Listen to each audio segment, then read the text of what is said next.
After a frantic day one, a further 6 snowy stages greeted the WRC elites here in Sweden for Saturday's action. Overnight leader Thierry Neuville was unable to match his blistering pace from Friday and only managed 6th fastest in today's opening test, 6.7 seconds off the pace of stage winner Elfyn Evans in his Toyota Yaris. It's okay. A little bit scrappy in places and then a little bit careful in others. It's always difficult in this type of condition, but okay. Kalle Rovanperä came into today just 4.3 seconds behind Neuville in the overall standings, but he went 5 seconds faster than the Belgian on the opening test, and with that, the young Finn was once again leading Rally Sweden. Yeah, it was already quite tricky, especially here it's really narrow, so a lot of the lines are already quite messy because everybody's touching the banks on the inside and outside, so yeah, maybe not the best stage for me. I could have been a bit cleaner. Stage 9 was cancelled in order to protect the local reindeer which were residing near the road. So straight on to stage 10, and Rovanperä topped up his advantage with a stage victory. His rally lead now stood at 4 seconds. The woes continued for Neuville though, the Hyundai driver just not able to match the pace of the Toyotas today. Despite the Belgian clearly doing all he could, he was dropping time. And after stage 10, he'd slipped behind Elfyn Evans to 3rd overall. The final test of the morning loop, and after a disastrous start to Rally Sweden yesterday for M Sport's Craig Breen and Paul Nagel, the Irish pair showed their true pace, posting the fastest time on stage 11, 2/10 clear of Rovanperä, who was 2nd fastest.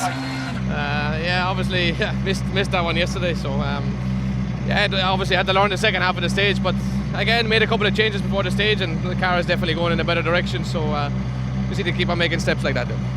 Thierry Neuville though missed his braking point overshooting a junction. The recovery of that and a problem with his hybrid system meant he dropped over 11 seconds and fell further down the leaderboard to 4th behind Elfyn Lappi.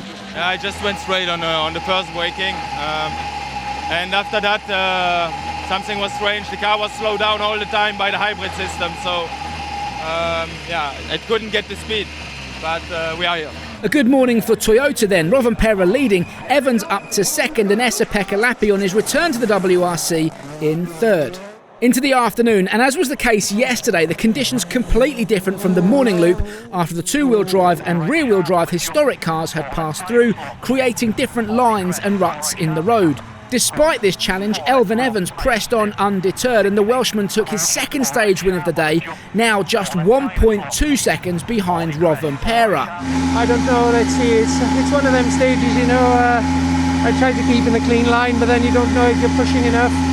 Very difficult to judge. We did what we could. How would Rovanperä respond to Evans' pace? On to the next stage, and it was another mind-blowing time, another stage win, and he extended his overall lead back to 5.7 seconds. After the first one of the loop, it was a bit, the feeling was a bit down, but I knew that on this one I can try to push, and I pushed quite much, but yeah, clean run, so it was a nice stage. Thierry Neuville was also pushing flat out and extremely lucky to get away with this brush with a snowbank. His risks paid off and he moved back ahead of Elfyn Lappi into 3rd overall.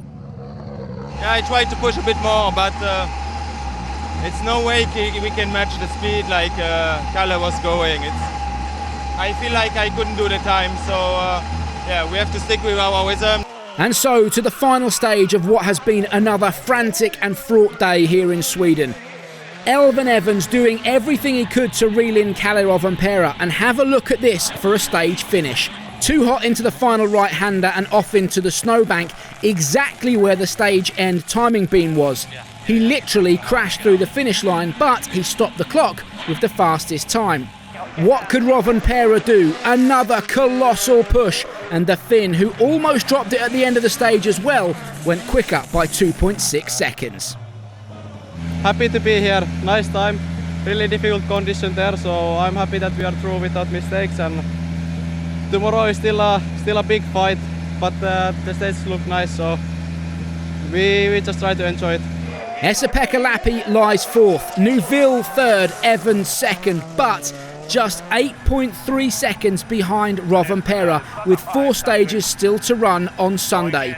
It's too tight to call. Who do you think will get the job done tomorrow in the snow of Rally Sweden?